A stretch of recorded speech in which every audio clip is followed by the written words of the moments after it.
You know, when a company commences into a new business, you can never look at entering with a single model and hope to survive. You have to look at how much of a total range you will be able to offer the public. And the most efficient way to do that is to use as few platforms or make the greatest use of the platforms that you have. The Indica, which is the first small car that we produced with the view that it would be a platform that would provide India with many derivatives, both in terms of sedans, station wagons, maybe some sports utility vehicles, all of which could be built on the same platform using many common parts. And if you look closely at the sedan, really everything up to the rear doors is the Indica. The roof, the trunk, the rear fenders, and a slightly extended wheelbase constitute the difference between this and the Indica. And therefore it becomes a very efficient way to enhance your product range. So sedan was always on the cards, and in fact what you see is the first of several new variants that will sit on the Indica platform. Don't you think the diesel version of the sedan is slightly underpowered at using the 60 horsepower diesel engine? Don't you think it would use possibly the turbo diesel you have on the Safari to power the diesel version of the sedan? The Safari has a much bigger engine, and so it would not be the 1.9 liter Safari engine, but there are plans, I believe, to have a turbo diesel and to have higher powered engines in the Indica and its variants. Mr. Tata, in how many months do we see commercial production of the sedan, and what is the brand that's been finalized for the sedan? What is the brand? It's not going to be called the badge, yeah. the name.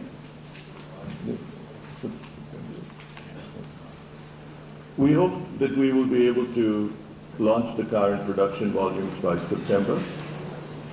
And if you ask why September and not next month, it's really because we really want this car to be put through its paces before we offer it to the public. And as far as the name is concerned, closer to the time of the launch, we will provide it with a name. Sir मेरा कहना ये है जो टाटा की range को जो Toyota की तरफ से जो चैलेंजर मिल रहे हैं उसे कैसे हैंडल कर रहे हैं आप लोग, खासकर जो आपके मिडिल व्हीकल्स हैं? Toyota is presently manufacturer of a multi-utility vehicle that competes not with the Indica but with the Sumo and the Safari. Our market shares are about equal. And we have variants of the Sumo also, which we hope will in fact enhance our market share in that segment. So what kind of a price tag are you looking at, and how much have you invested in this project? Right. I'll ask Ratan to answer. As you would have noticed from the specifications of the Tata sedan that we... Right. I'll ask Ratan to answer. As you would have noticed from the specifications of the Tata sedan that we have, it's positioned against the current C-segment cars. And the current C-segment cars, most of them are priced between rupees 5 to 7 lakhs. As with the name, we'll be revealing the price of the car at the time of the commercial availability of the car.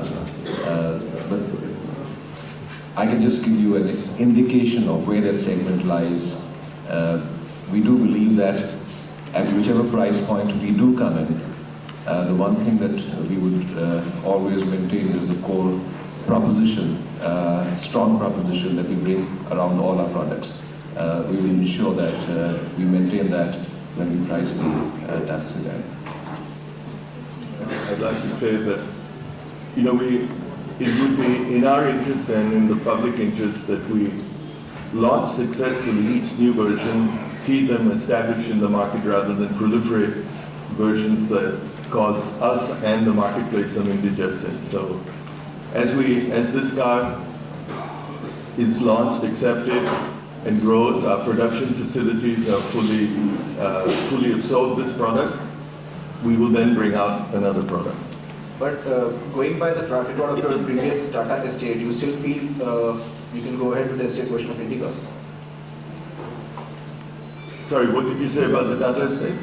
Going by the track record of Tata estate, you've now stopped production of the estate. So now, do you maintain there is do you feel there is still market for a station wagon on the Indica? I'm going to respond a little long-winded.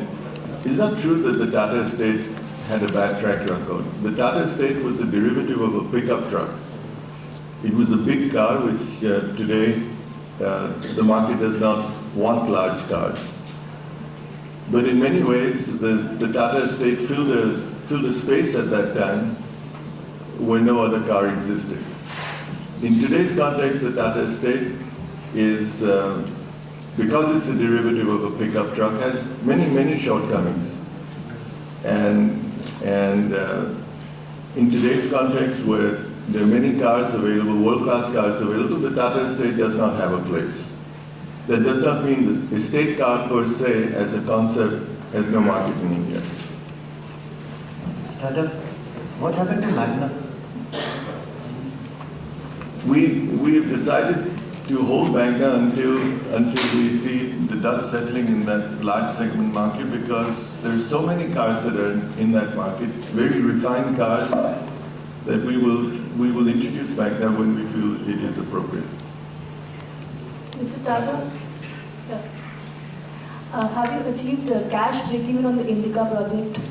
Rajiv mentioned that you're going for the C segment between 5 to 7 lakhs. Now at 5 lakhs, it looks like a great car, but would it be so attractive at 7? I mean, could we be a little more specific about the price? You'll not be able to draw us into that either this way or that way. So when the time comes, you will know. Mr. Tata, when you do productionize this car, how do you split the production between the Indica and the sedan? Sorry? When you do productionize the sedan, what sort of split do you see between the Indica and the sedan, and what sort of volumes would you expect for this car?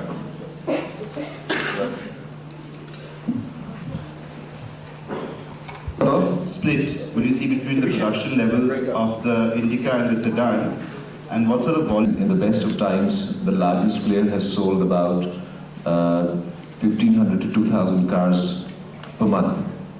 And it would be certainly our endeavor to emerge as one of the largest players in that segment. So that's the kind of range that we are looking at in terms of addressing the market. Okay, I'll leave the issue of market share, etc., to Rajiv to answer. What makes us confident that there is a market for the estate car is our confidence is derived from one fundamental point which we believe the other offerings do not have. That for the package that we provide, we have an enormous amount of space in the car compared to some of the other estate cars that are offered. We also believe that apart from India, the estate car is a very popular vehicle in some of the other countries. And we, in fact, are now starting to see considerable interest in the Indica from some European markets, where an estate car would be a very attractive addition to the range for our dealers. So whether it is truly a runaway success in India or not, I think in some of our markets, the Indica estate would be very welcome. Market share. When you get a mic, if you could just announce where you are, and so that we can look at you rather than hunting around, and indicate your name and the publication which you represent. This would greatly help us. And it's going to have a very small market in India and a much larger market outside India. And the reason we developed those cars is, again, because we believe that India can produce in the international market a very attractive, low-cost sports car.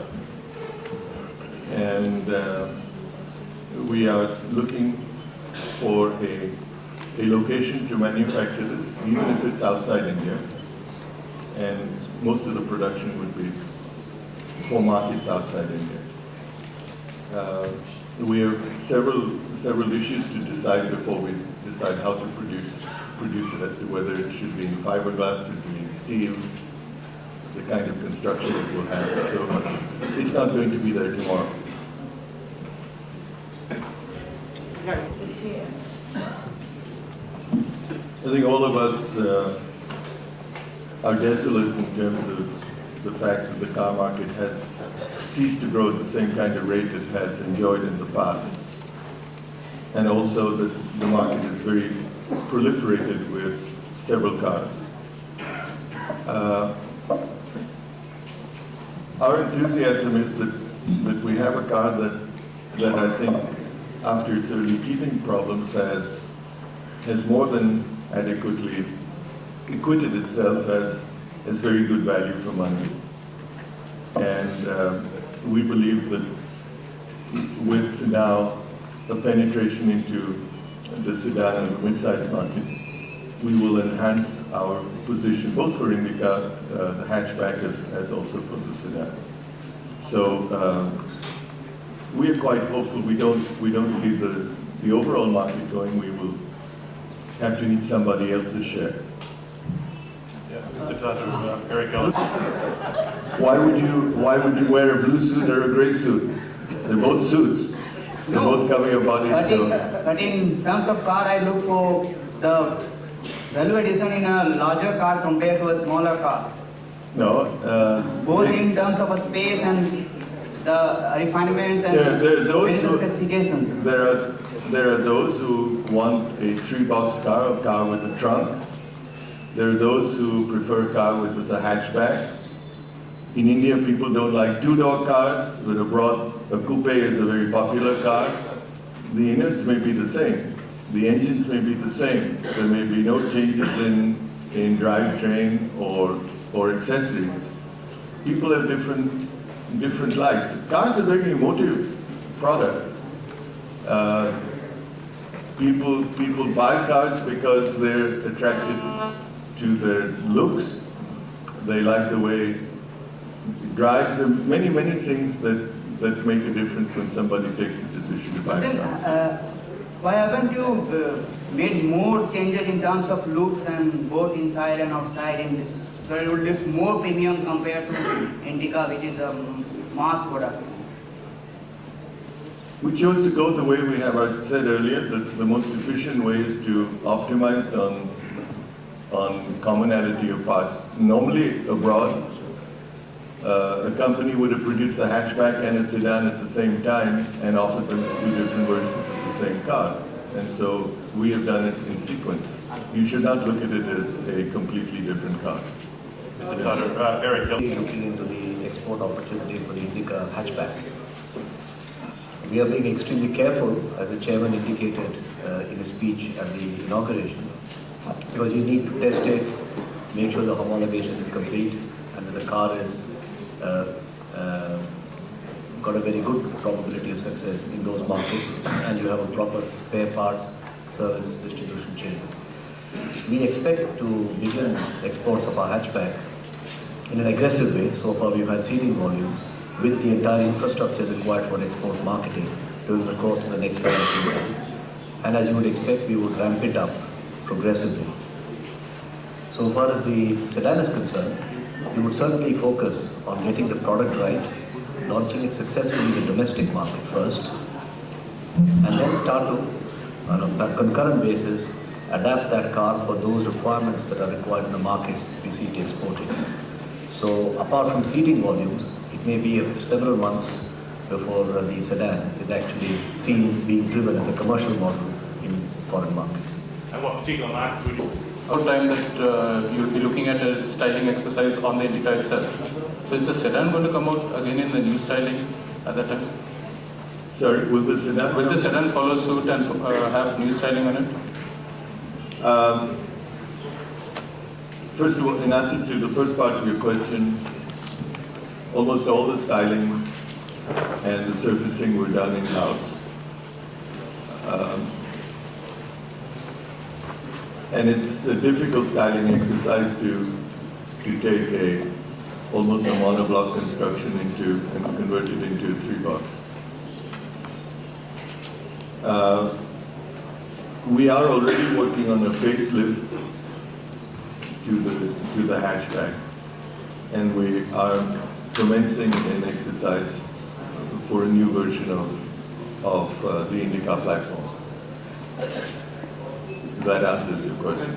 How about the sedan? Will that have the... They share so many common parts that the two in fact would happen together. They may not be introduced at the same time, but the same panels would be